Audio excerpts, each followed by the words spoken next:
Hello everyone, it's Coyote Punko 5, and once again it's been quite a long time, but as you would imagine, there have been some developments in War Thunder that have finally brought me back. You see before you the glorious F-14 Tomcat. Old news now, very, very old news.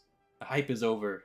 The plane, it's really good, but there is a new kid on the block, the F-16 Viper.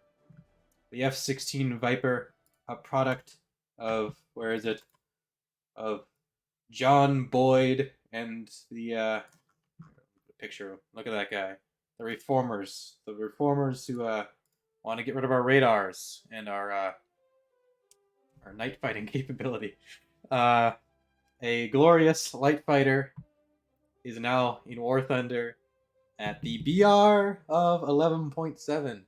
I would like to say that it is subject to change. It is the dev server, but I think we all know it's staying right there at 11.7. The reason I complain about that is if we take a little trip back to the glory days of fighters in War Thunder, we have the F6F5, one of my favorite planes. I love the Hellcat. I have a little model of it from the 50s that my dad and grandfather built. Beautiful aircraft, beautiful. It is at a BR 3.3. I have the Thrustmaster skin. BR 3.3, right? And then we have the F6F5N. It is the same, but with guns. 20 mils. And heavier. It has this little radar too. It's useless though. I think it used to have a gun sight, but not anymore. Regardless, that is a 1.0 difference for two 20mm cannons and two less 50 cals. And then we've got the Viper. And we got the F5. This is less than a 1.0 difference. And if we look at our little F5 here, it's two AIM-9Gs, good missiles. It's got two 20mm, I think they're Colts. I don't know who makes that. And it's got, 22, so it's got 4,480, 440 pounds of thrust. Pretty good. But if we look at the Viper, oh lord, 8,570. And that's not even quite right. If you go and you take a dive and you see what sort of thrust the Pratt & Whitney F100 is supposed to have, the 220 is probably sitting around 28,000 pounds of thrust on afterburner. For reference, if you convert 85-70 kilograms of thrust to pounds, then you're looking at 18,080, I want to say. So it's missing a lot of thrust, but I'm going to tell you right now, it does not need that to absolutely ruin the game. It's not going to ruin it. We saw the Tomcat. There's a lot of hype about that ruining the game. It's not going to ruin it, but I would argue it's going to get worse. So yeah, a lot of jets sitting around this area that are going to get kind of shafted by the glorious Viper. But there's only so much complaining you can actually hear before you want to see some flying, I would argue. Now, I'm a DCS Viper pilot, so that means C model Viper, Block 50, definitely heavier, a lot newer, a little bit more thrust, and definitely more thrust because this one has less thrust than it's supposed to. But gosh, this thing it's fast. It is real fast to get going. I switched my speed units over to knots because I have no idea what I'm doing in these fast jets. I'm not using knots because I'm really used to knots. Put me in a prop though, and I have no idea what I'm doing. So, do a nice little takeoff right there. So I'm not rich. I don't have a lot of GE, and I am not partnered with War Thunder. So I just had enough GE to get some SL to. You have to, by the way, you have to purchase all vehicles in rank 6 to move on. No, sorry, rank 7 to move on to ranking. It is absolutely crazy the amount of SL and RP you need to get this vehicle. I think I saw a statistic over on r/War Thunder. Thank you, whoever that is. Maybe I'll find the post and link in the description. Absolutely no promises that. I think it was 1.5 million RP, and like 4.5 million SL. Oh, way more than 4.5 million SL. What am I talking about? A lot of SL, a lot of stuff. And as I was talking there, you might have noticed that we are Mach 1.1, and we are in. Sorry, that was the wrong button. We are in 20 degrees climb. I'm telling you right now, that is just about right for the Viper. I played around with the speed of this thing a little bit.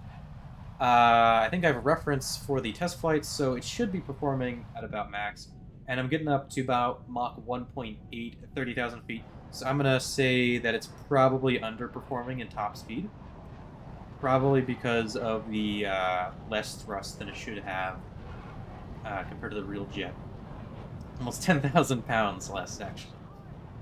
So top speed is a little bit lacking, but it is an A model Viper, so you can't really do anything to it to make its low altitude performance bad, because it has insane low altitude, like low speed performance compared to what we have in the game right now. So the Viper has, it has. So ideally, your rate speed is gonna be about 450 knots. I don't have a stick set up for War Thunder, and so it's gonna be kind of chaotic trying to hold a rate speed. So around the 400 knot area is where you're gonna be doing best. As you can see, it just turns. It is insane. Yeah. It's gonna be real rough, especially for stuff like MiG-21, like Bissau, to keep up with this thing. That thing, I think, is 0.4 lower. It is gonna be absolutely just slammed by this thing. And then low speed or low altitude acceleration, absolutely insane, as you would expect from a Viper. I just have the two AIM-9 Limas on it right now. Sorry, AIM-9 Ps, I don't have the Limas. In a full configuration, you can take up to 3 AIM-9 Limas, or 6 AIM-9 Limas, 3 in each wing. And then air-to-ground configuration looks like 6 MAVs, 3 in each wing, in the 3 MAV launcher. And then you'd be able to take 4 AIM-9s with that loadout. It is a bit of a shame, not from a gameplay perspective, because this thing is already going to be absolutely insane, but a bit of a shame from a technology of the Viper perspective, that we only have a Block 10 variant here, I believe it is. So you will not be slinging Sparrows. You will just be stuck with your little pedantic AIM-9s. But if you load up the bore sight here, you'll notice that it has quite an easy time locking stuff, even at angles that would traditionally land you in a notch with something like the F-14's radar. F-14 radar has a plus minus 100 knot notch, so it is quite a wide area in which you cannot lock things moving laterally. The Viper is not the same.